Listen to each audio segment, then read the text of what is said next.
രാഷ്ട്രീയ പരിഷ്കരണത്തിന് മുന്നും ഒരു സാമൂഹിക പരിഷ്കരണം നടന്നിട്ടുണ്ട്. അപ്പോൾ ഇപ്പോൾ ഇവിടെ കേരളത്തിൽ അല്ലെങ്കിൽ ഇന്ത്യയിൽ സാമൂഹിക പരിഷ്കരണം നടക്കാനുള്ള ഒരു കരുവായി മാറുക എന്നത് മാത്രമാണ് നമ്മളിപ്പോൾ വിചാരിക്കുന്നത്. ഒരു സാമൂഹ്യ അധികാരവും രാഷ്ട്രീയ അധികാരവും ഒരുമിച്ച് ചേരുമ്പോൾ മാത്രമാണ് ഒരു സമൂഹം സമ്പൂർണ്ണമാകുന്നത്.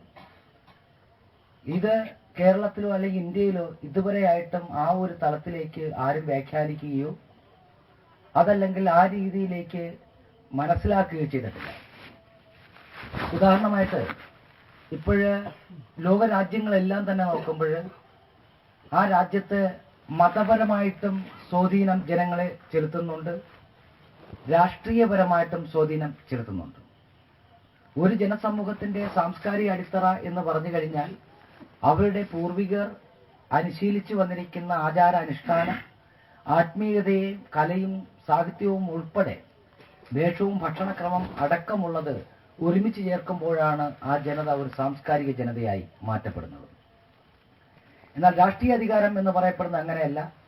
ഭൂപ്രദേശപരമായിട്ട് അധികാരത്തെ നിർണ്ണയിക്കുന്നതിനെയാണ് രാഷ്ട്രീയ അധികാരം എന്ന് പറയുന്നത്.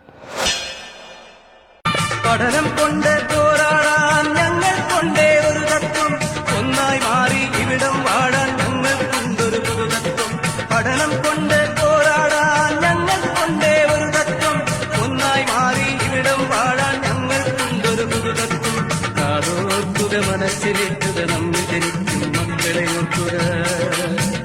പണ്ട് കടന്നു കയറിയ കാടുകളും മാറ്റിക്കെട്ടിയ ചന്തകളും ദുർഗതി വീണ്ടും വരാതിരിക്കാൻ മുന്നോട്ട് മുന്നോട്ട് നടക്കെന്റെ രക്തബന്ധുക്കളെ. തമ്പ്രാൻ വാഴ്ചയുടെ പുതിയൊരു രൂപം വീണ്ടും തുടരുന്നേ. മന്ത്രബലത്താൽ മർദ്ദനമേറ്റ് നമ്മൾ മരിച്ചത് മുൻകാലം, തന്ത്രബലത്താൽ അവരുടെ തണലിൽ തലമുറ തകരുന്നിക്കാലം. അവരുടെ ചതികൾ മനസ്സിലാക്കി മുന്നോട്ട് നടക്ക